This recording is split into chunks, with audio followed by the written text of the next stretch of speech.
Ada paradoks yang menarik.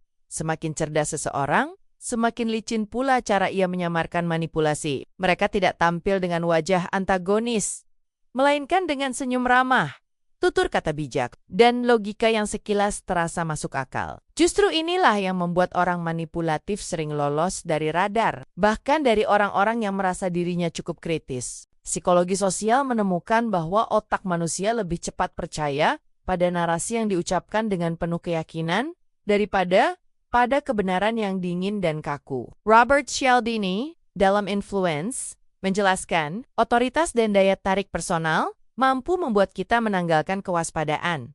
Seolah logika berhenti bekerja, begitu rasa percaya terbentuk. Dari celah inilah manipulasi halus menyusup. Manipulasi sering terbungkus dalam kebaikan. Adam Grant dalam Give and Take menulis tentang takers yang berpura-pura menjadi givers. Mereka memberi, menolong, bahkan mendukung, tetapi di balik itu tersimpan agenda tersembunyi. Misalnya, seorang kolega yang rajin menawarkan bantuan mengurus laporan hanya agar bisa mengakses informasi strategis untuk kepentingan dirinya. Karena manusia cenderung menilai kebaikan dari tampilan luar, logika kritis melemah ketika kita merasa berhutang budi. Perlahan posisi tawar hilang dan kita masuk dalam lingkaran pengaruh mereka. Cara terbaik menghadapinya bukan dengan curiga berlebihan, melainkan menjaga jarak sehat serta membaca motif, bukan hanya tindakan. Bahasa ambigu juga menjadi senjata. Debratanen dalam that s. Not what I meant. Menjelaskan bagaimana orang manipulatif memelintir kata agar punya makna ganda. Ungkapan seperti, aku cuma bercanda setelah melontarkan kalimat menyakitkan, atau kamu salah paham saat mereka ketahuan, membuat korban meragukan perasaannya sendiri. Karena manusia benci ketidakpastian, kebanyakan memilih diam daripada terus mencari klarifikasi. Padahal, justru di balik kalimat ambigu itulah manipulasi bersembunyi. Menyadari pola berulang ini, memberi kita ruang untuk melihat kebenaran. Logika setengah benar adalah bentuk lain dari jebakan. Daniel Kahneman dalam Thinking, Fast and Slow menyingkap bagaimana bias kognitif membuat manusia mudah terkecoh oleh argumen yang tampak logis. Padahal hanya separuh benar.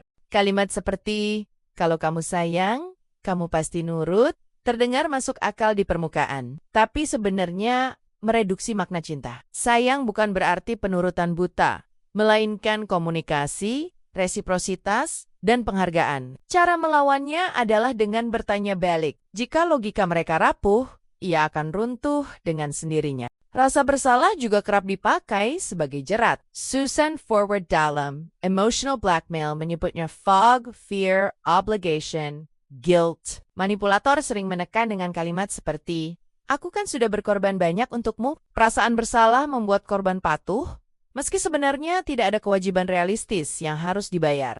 Ketika kita bisa membedakan mana kewajiban nyata dan mana beban emosional palsu, pengaruh manipulasi melemah dengan sendirinya. Tidak berhenti di sana, norma sosial pun dijadikan alat. Irving Goffman, dalam The Presentation of Self in Everyday Life, menekankan bahwa manusia selalu bermain peran. Orang manipulatif memanfaatkan ekspektasi sosial untuk membangun citra. Seorang kolega bisa tampak pekerja keras di depan atasan, padahal rajin mendelegasikan tugas ke orang lain. Karena citra itu sesuai norma, jarang ada yang mencurigai. Norma sosial memang perekat masyarakat, tapi tanpa sikap kritis, ia justru menjadi lahan subur manipulasi. Timing juga menjadi senjata yang tajam. Robert Greene dalam The 48 Laws of Power menekankan pentingnya waktu dalam memengaruhi. Manipulator tahu kapan harus diam, kapan menekan, kapan memberi pujian, kapan melontarkan kritik. Kritik yang dilempar tepat setelah kita gagal akan terasa lebih menyakitkan karena kita sedang rapuh. Pujian yang datang ketika kita hampir menyerah bisa membuat kita merasa sangat berhutang. Kesadaran akan konteks waktu membantu kita mengurangi efek jebakan ini. Terakhir, ada ilusi konsistensi. George Orwell dalam Politics and the English Language menunjukkan bagaimana bahasa yang diulang-ulang bisa menipu. Orang manipulatif sering mengulang narasi yang sama hingga terdengar meyakinkan, meski tidak benar. Di ranah politik, kebohongan yang diputar terus-menerus akhirnya dianggap fakta. Dalam hubungan personal pun sama. Pasangan atau rekan kerja bisa mengulang kalimat sama hingga kita berhenti membantah. Mengingat bahwa pengulangan bukan bukti kebenaran adalah benteng pertahanan penting. Manipulasi bukan sekadar soal kecerdikan individu, melainkan tentang titik lemah psikologis kita sebagai manusia. Kita mudah percaya pada kebaikan, tak suka ketidakpastian, sering merasa bersalah, dan tunduk pada norma. Inilah yang membuat manipulasi halus sulit dikenali. Dengan menyadari polanya, kita bisa menjaga jarak, membaca motif, dan mempertahankan kewarasan berpikir. Kalau kamu merasa pengalaman ini relevan, bagikan pendapatmu agar semakin banyak orang bisa lebih waspada terhadap permainan halus yang sering menyelinap tanpa disadari.